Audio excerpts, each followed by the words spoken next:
We're beginning today's show looking at another police shooting from last week that has received far less national attention. Shortly after midnight on July 4th, an off-duty New York police officer shot and killed an unarmed African-American man from Brooklyn after a traffic incident.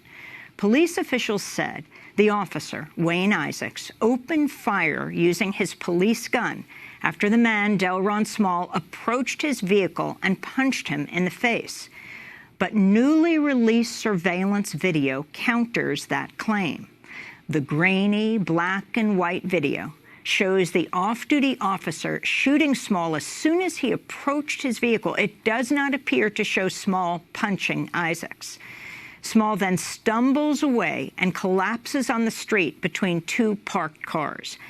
Isaacs, the off-duty officer, then gets out of his car, appearing to tuck his gun into his waistband as he walks towards Small, surveys the scene, does not bend over to help him. He then returns to his car. Witnesses said the incident began when Isaacs cut off Small's car. Delron Small's girlfriend, their 4-month-old son, and her 2 daughters witnessed the shooting from the car.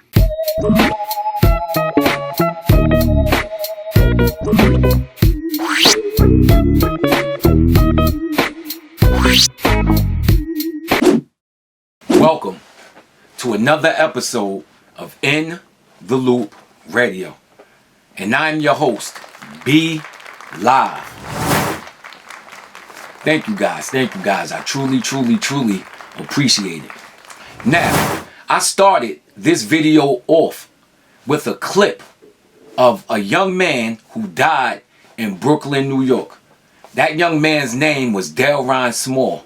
Now, Delron Small died after a fatal incident with an off-duty police officer.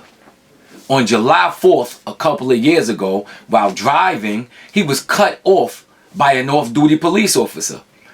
Small followed the police officer for a couple of blocks, and when they reached a stoplight, he jumped out of his vehicle, and when he got to the driver's side of the off-duty police officer's vehicle, he was shot a couple of times, and unfortunately, he died on the scene.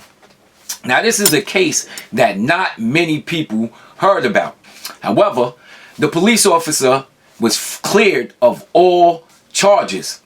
But my issue with the whole case is this. Prior to the footage being released, the footage that I showed you guys in the beginning of the vehicle, the police officer and also the police department stated that Delron Small attacked the police officer. And the police officer shot Delron out of self-defense. Unfortunately, when the footage came out, it did not back up the police officer's statements. So, the trial happened and the police officer was let off. And he was allowed to go back to his job.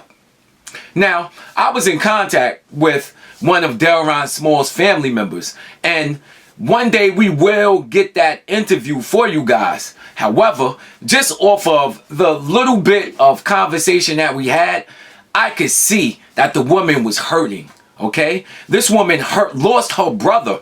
Meanwhile, no one was held responsible.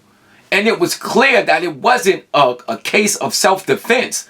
The video clearly shows that as soon as Delron Small walked up to the vehicle, he was shot. Fortunately, with all of the pressure that Black Lives Matter has been putting on the police department and also public officials, it seems as if something will come of this case, and hopefully the officer will lose his job, because honestly, we do not need people like that patrolling the streets. Now, before you guys thumb down this video and call me a police officer hater, listen, I am not here to say that all police officers are bad. And I also understand that police officers have a tough job. You understand? And police officers are just like any other job. You're going to have people who do their job well. You're going to have people who do terrible jobs. And you're also going to have just your average people attempting to get by. So if you're a good cop, I'm not aiming this at you. Good cops keep doing great jobs. For me, you will always receive applause when you do great jobs. All right? This video is for the people out there that don't need to be police officers. And this video is also for the people who will just take police officers' sides no matter what. Sometimes it's hard for us to put our foot in other people's shoes. In certain neighborhoods in America, they view police officers completely different than how you may view police officers. And me, having lived in different types of neighborhoods, I will let you know that some police officers in certain neighborhoods carry themselves differently than they would in another neighborhood. So I compiled 3 different clips of videos, and these clips are going to show you the way that certain people are treated by police officers in certain neighborhoods. Now I just want the person viewing these videos to put yourselves in these people's shoes and to see how would you feel about police officers if the same type of things were happening to you. Now, the first clip we're going to show is something that happened in East New York, Brooklyn. B.D. Lewis, roll the clip. New York is in the grips of a crime wave. It was like the heyday of crack. It was violent, man. Homicides, robberies, rapes. It was a war zone. East New York, Brooklyn, 7-5 precinct, the deadliest precinct in the country. Who did I burn to get put here? It would scare Clint Eastwood. When I first went to the precinct, I hear about this guy, Mike Dowd. Mikey's just crazy. Michael Dowd was a crook who ended up wearing a cop's uniform. He was a criminal. Once in a generation, corrupt cop. I consider myself both a cop and a gangster. Forget about Beverly Hills and all that other stuff. The ghetto is one of the richest neighborhoods there is. Maybe there's some way we can make money from this. La Compañía, it's a very serious Dominican gang. $24,000 in our hands to talk. Mike was of rain. Say no problem. In his business, if you mess up, you got killed. I'm a New York City cop. I'm taking a risk of going to jail for a long period of time, and you're gonna short me a dime? His word against mine. And I'm a cop. I'd break your neck if your neck needs breaking. I had 3 machines counting money, and it's still not enough time. Everybody on the floor now! There's no becoming a cop again. You're gonna have me killed. We knew we were up against a really tough crew. A month ago, I was a regular cop, and now I'm a criminal. That's what they taught us in the police academy. Got a guy in the front, a guy in the back, got an entry team. You felt like you were God. The normal person that's doing wrong is going to have a fear of being caught. I never had a fear about getting busted. Michael Dowd did not have any fear. Because the cops around me would never give me up.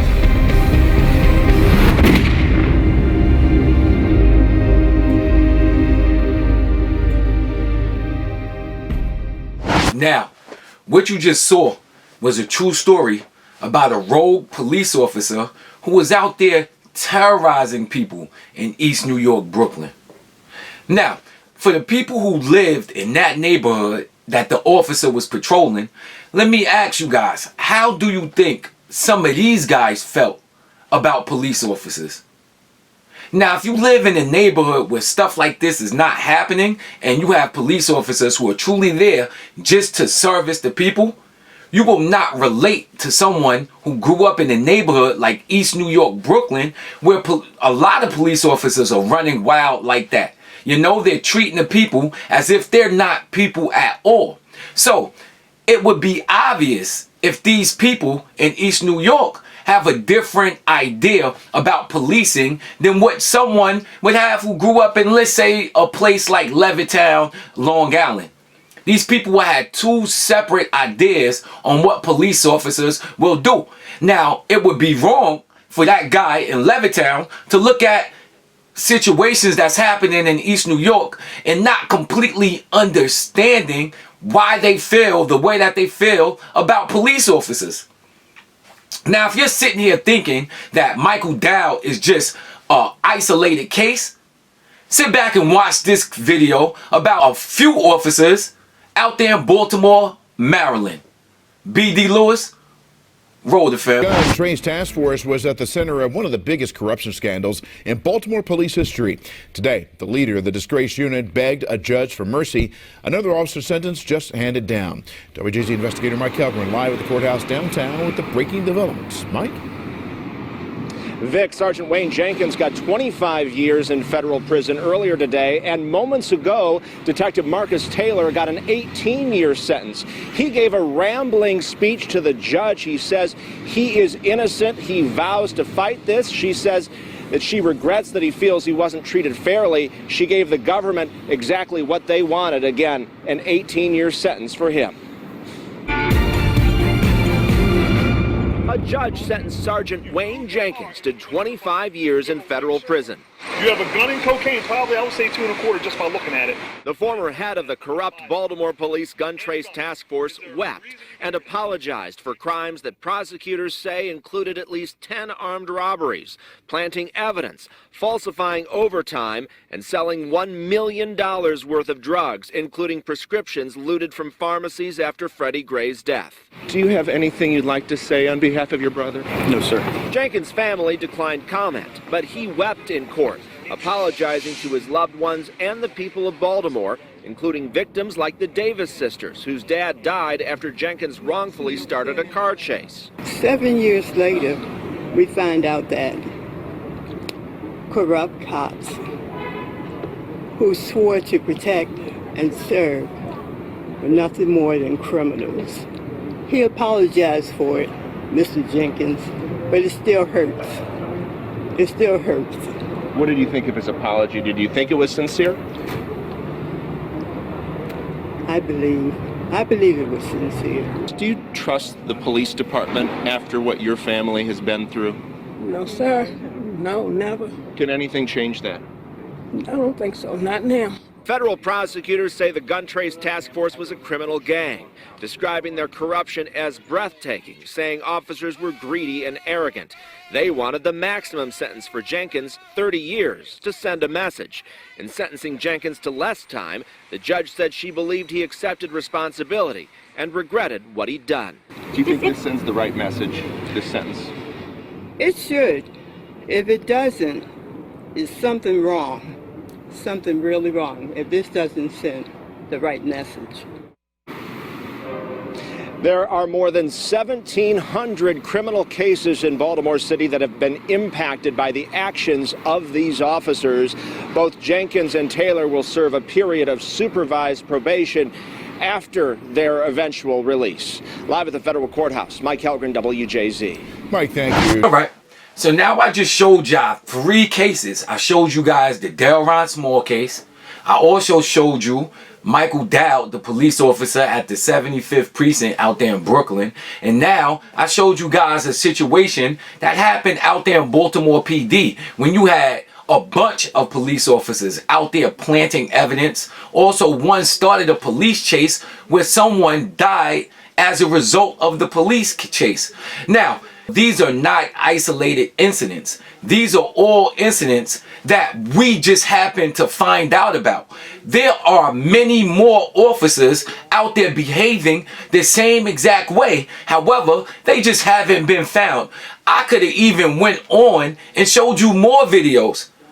I'm under the impression that in every single major city, you have at least 3 or 4 cases with police officers behaving in such a manner.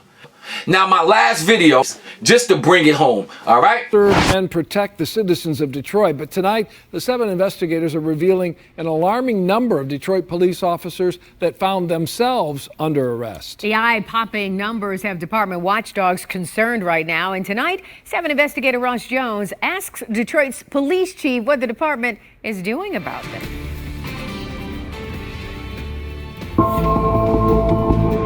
David Bivens grew up wanting to be a cop.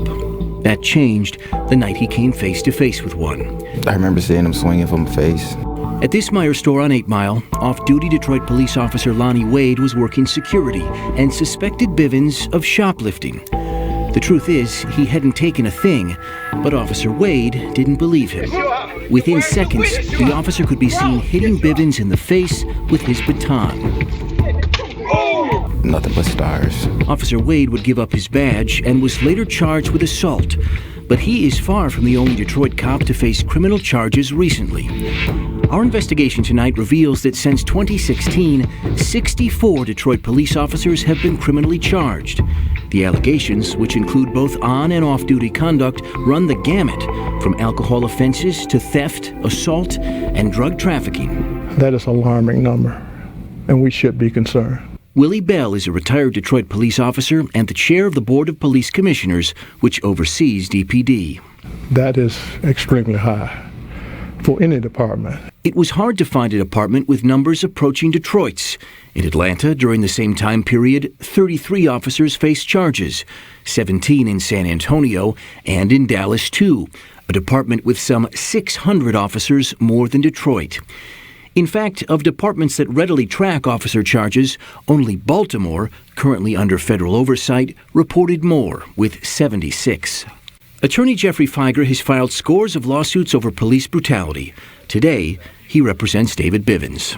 There's no explanation that Detroit should be so far disproportionate to other cities. When you look at those numbers, the first thing you say is the department out of control. Chief James Craig doesn't make an excuse for any of the charges and points out that most of them were referred to prosecutors by his office. He says it means the department is holding itself accountable and stresses that these officers' alleged conduct doesn't represent the vast majority of his department. But it does represent the alleged conduct of 64 cops, and that's not a small number. It's not a small number. It's certainly not an excuse. Unfortunately, our officers probably face more trauma, exposing more trauma than places I've worked. Trauma, Craig claims, that may have triggered some of the alleged criminal behavior. 3 of the 64 officers, he says, were involved in high-profile shootings, later self-medicated with alcohol, and were charged with alcohol-related crimes. There's a direct correlation with officers dealing with trauma and subsequent misconduct. But trauma doesn't explain many of the 60-some other charges, like those against Officer Edward Hicks, accused of beating a man that presented no threat, then pressuring him to lie about his injuries. Or the 5 Detroit cops accused and convicted of accepting bribes from tow companies. Or for Lonnie Wade, the officer charged with beating David Bivens. He ultimately pleaded no contest and was sentenced to probation. Did anybody ever apologize to you? No. Still to this day? Yes. They're real bad at apologizing. I have yet to have a police case in which the police who have been accused of wrongdoing apologize. Well, some of the 64 officers have pleaded or been found guilty over the last 3 years. A good number of them are still waiting for their day in court and maintain the presumption of innocence. Wow, so it sounds